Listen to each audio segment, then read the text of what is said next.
Good evening friends, ETA business school में आपका स्वागत करता हूं। फ्रेंड्स, ये स्किल्स बेस्ड लर्निंग प्रोग्राम है। देखिए, दुनिया में कोई भी स्किल होगी, ठीक है। कोई भी दुनिया में स्किल होगी, उसको लेने के लिए मेहनत करनी पड़ती है। बिना मेहनत के कोई भी स्किल नहीं मिलती। और स्किल, मेहनत के साथ साथ इसके अंदर एक कंसिस्टेंसी चाहिए। लगातार आपको उसके बारे में नॉलेज गेन करनी है।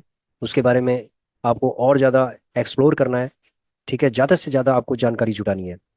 ठीक है, उसके अलावा आपको जस्ट जो आपका साइकोलॉजिकल माइंडसेट है, ठीक है, उस लर्निंग के प्रति आपका होना चाहिए। तब जाके आप किसी भी चीज़ में एक्सपर्ट बन सकते हैं, अच्छी स्किल ले सकते हैं। ठीक है।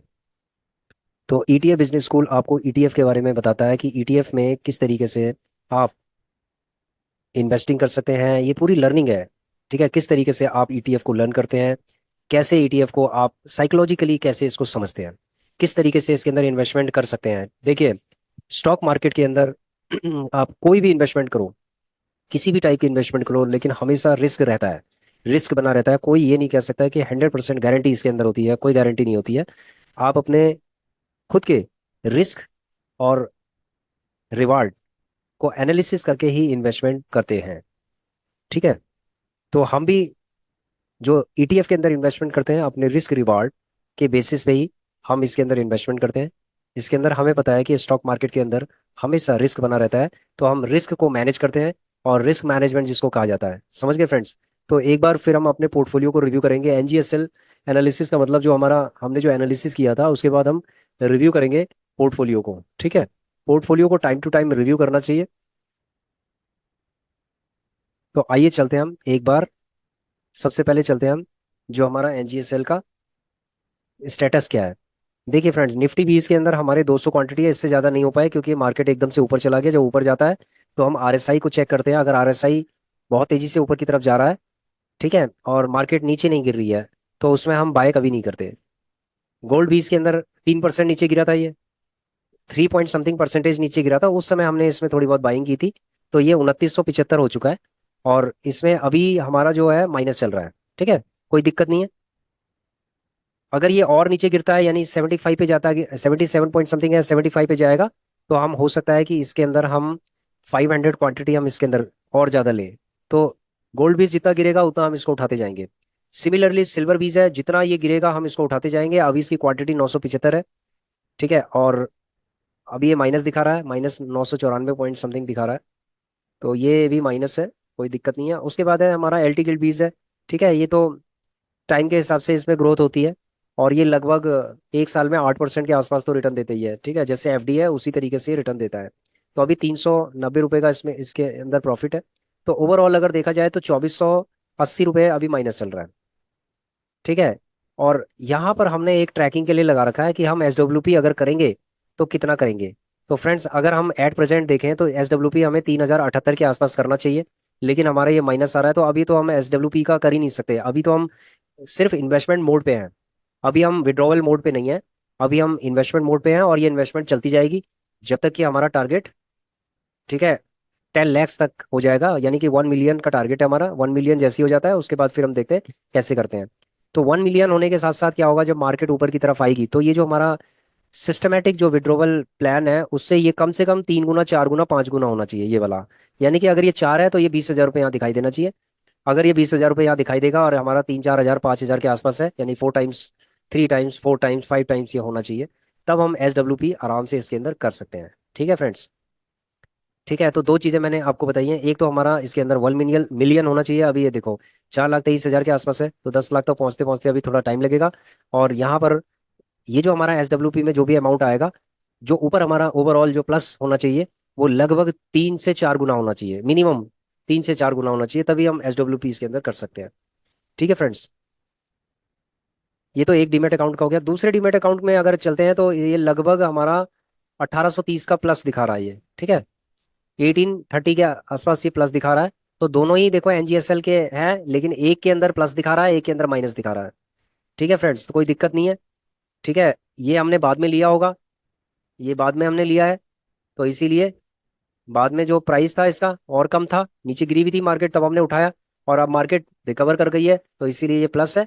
और ये अभी माइनस है, क्यों, गोल्ड के गिरने से, क्योंकि हमारी मैक्सिमम इन्वेस्टमेंट अभी गोल्ड पे है। ठीक है फ्रेंड्स। तो ये मैंने दोनों डिमेट अकाउंट का आपको बताया। ठीक है, SWP के लिए अभी बहुत समय है, लेकिन फिर भी हम एक जजमेंट लेते हैं यहाँ से। ठीक है, एक जजमेंट हमें मिलता है यहाँ से कि हमारा SWP कितना है एट प्रेजेंट में, और हमें कितना, ये कितना होना चाहिए। ठीक है, तो ये तो हो गई बात NGSL की। अब हम अपने डीमेट अकाउंट के अंदर चलते हैं। देखिए फ्रेंड्स, मार्केट थोड़ा बहुत रिकवरी कर ली है मार्केट ने, यानी कि थोड़ा सेफ साइड के अंदर हम कोशिश कर रहे हैं चलने की। ठीक है, और हमारे जो अदर ETF है, NGSL के अलावा जो ETFs हैं, वो भी काफ़ी ज़्यादा रिकवरी उनके अंदर हुई है। ठीक है, जो जो 22-22% थे, 23-23% थे, आज वो 12% के आसपास हो गए। और जो हमारे 20-20% थे, वो 7-7, 6-6% हो गए हैं। तो ठीक है, CPSC हमारा प्लस में चला गया। उसके बाद हमारा इंफ्रा 20, हमारा लगभग, सॉरी इंफ्रा 20 भी हमारा लगभग 0.5% के आसपास आ गया है, तो कोई दिक्कत नहीं है, प्लस हो गया है। ठीक है, जूनियर 20 भी हो जाएगा, ये भी अच्छे ट्रेंड में है, तो हो जाएगा। निफ्टी 20 हमारा ग्रीन है। निफ्टी निफ्टी 100 20 हमारा ग्रीन है। ठीक है, उसके बाद PSU बैंक 20 ने भी बहुत रिकवरी की है। कम से कम 12-13-16% तक ये चला गया था माइनस में, आज ये 3% के आसपास है, जबकि हमने इसमें कोई भी इन्वेस्टमेंट फर्दर नहीं की। सिल्वर 20 के अंदर हमने किया इन्वेस्टमेंट, अभी भी 1% माइनस दिखा रहा है, कोई दिक्कत नहीं है, अगर ये और नीचे गिरता है तो हम इसको उठाएंगे। तो ये सिल्वर 20 और गोल्ड 20, ठीक है, ये दो, ये समझ लो कि हमारे हीरोज हैं। और स्टॉक्स के साथ, मतलब ETF के साथ साथ इनको लेना जरूरी है। ठीक है, ETF के साथ इनको लेना जरूरी है, क्योंकि जब भी ETF नीचे गिरेंगे, यानी इंडेक्स जब नीचे गिरेगा, तो गोल्ड और सिल्वर उसको कवर अप कर लेते हैं। ठीक है, तो ये हो गया आपका, ये एनालिसिस हो गया है। अब एक दो चीजें आपने ऑब्जर्व की है यहाँ पर, देखो टाटा मोटर्स के कुछ आपको ये नजर आ रहे हैं, आपको स्टॉक्स भी नजर आ रहे होंगे, ये देखिए। टाटा मोटर्स का एक नजर आया, ONGC का नजर आया, ONGC के बाद इन्फोसिस का नजर आया। ठीक है, ये एक एक स्टॉक्स हमने लिया था, ये याद होगा आपको कि हमने एक एक स्टॉक लिए थे ये। ठीक है, हमने ये प्लान किया था कि इसके साथ साथ जो भी प्रॉफिट होगा उससे हम स्टॉक्स लेंगे, लेकिन हमने फिर ये विचार किया कि इसके अंदर मिक्सिंग हो जाएगी। ठीक है, ये इसके अंदर मिक्सिंग हो जाएगी, तो स्टॉक्स इसके अंदर हम नहीं लेंगे। हम स्टॉक्स लेंगे ICICI, जो दूसरा हमारा डीमेट अकाउंट है उनके अंदर हम लेंगे, तो वो मैंने ICICI के अंदर लिए हुए हैं अभी। ठीक है, तो ICICI में मेरी बात चल रही है। अगर ब्रोकरेज का लो हो जाता है तो मैं उसी के अंदर फिर करना चाहूंगा, क्योंकि वो मेरा कम से कम 12-15 साल पुराना अकाउंट है। ठीक है, 15 साल पुराना अकाउंट मैंने खुलाया था, वो 5 साल तक तो बिल्कुल उसके अंदर कुछ हुआ ही नहीं है, 7 साल तक कुछ भी नहीं किया मैंने, सिर्फ ओपन करके उसको छोड़ दिया था। और साल भर का 500 रुपये मैं देता रहा उसके अंदर।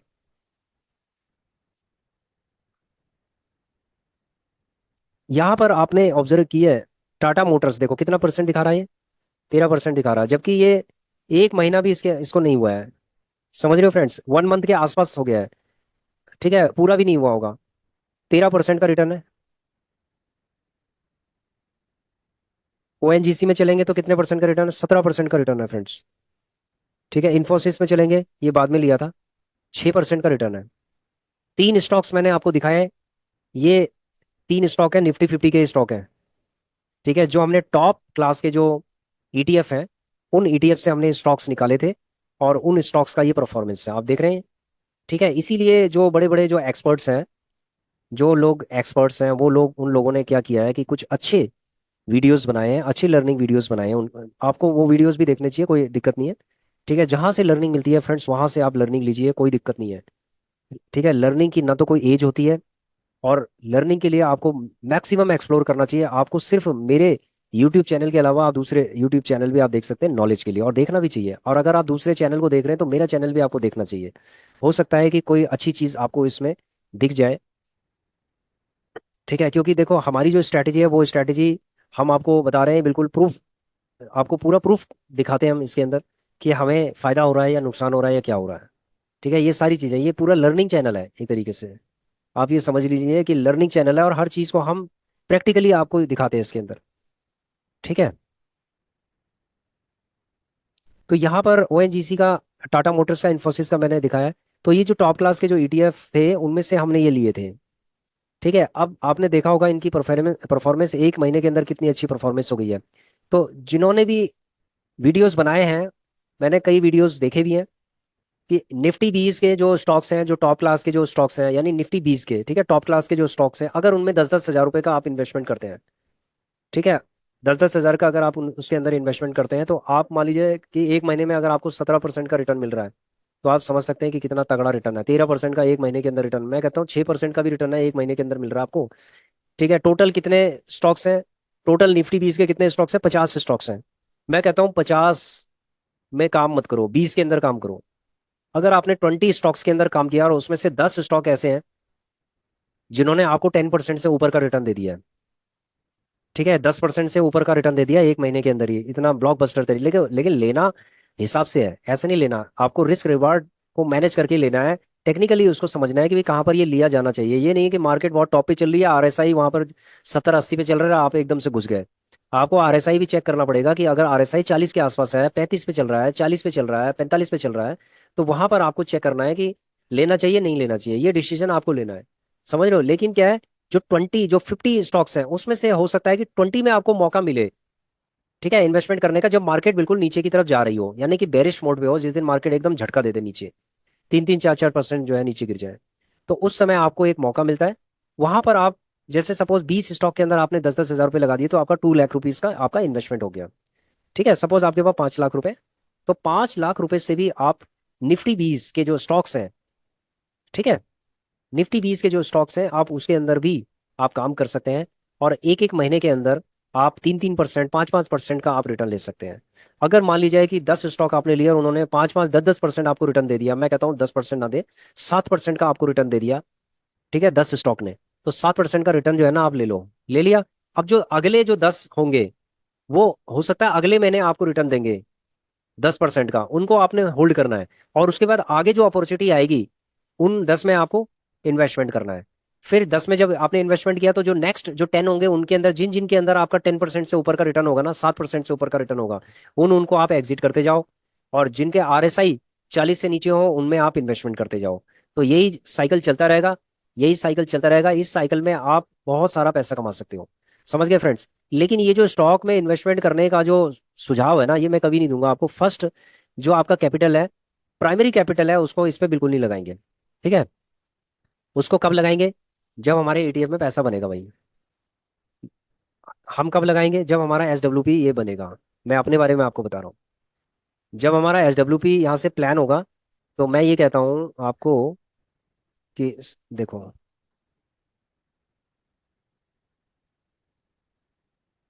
SWP के अंदर जैसे हमारा, यहाँ पर चलता हूँ मैं,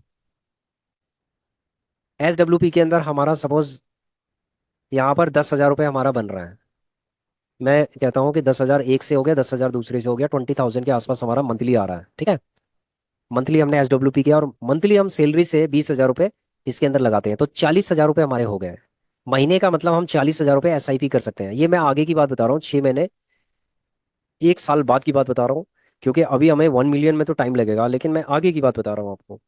तो जो 40 हज़ार रुपये हैं, ये 40 हज़ार रुपये हम कहाँ पर डाल सकते हैं? तो 40 हज़ार रुपये फ्रेंड्स हम स्टॉक्स के अंदर भी डाल सकते हैं। ये जो स्टॉक्स है ना, जस्ट सेकंड, कहाँ पर है स्टॉक्स? ये स्टॉक्स, ये स्टॉक्स के अंदर भी हम डाल सकते हैं 40 हज़ार रुपये। हम 10-10 हज़ार रुपये 4 स्टॉक के अंदर डाल सकते हैं एक महीने में। दूसरे महीने में भी हम 40 हज़ार रुपये डाल सकते हैं, फिर दोबारा से 4 स्टॉक्स के अंदर डाल देंगे। तो टोटल इसी तरीके से हम नेक्स्ट 5 to 6 मंथ्स ऐसे ही काम करेंगे। और जब हम 5 to 6 मंथ्स काम करेंगे, ठीक है, तो कितना हो जाएगा हमारा? 6 महीने में हमारा कितना हो जाएगा? 2,40,000 के आसपास हो जाएगा फ्रेंड्स।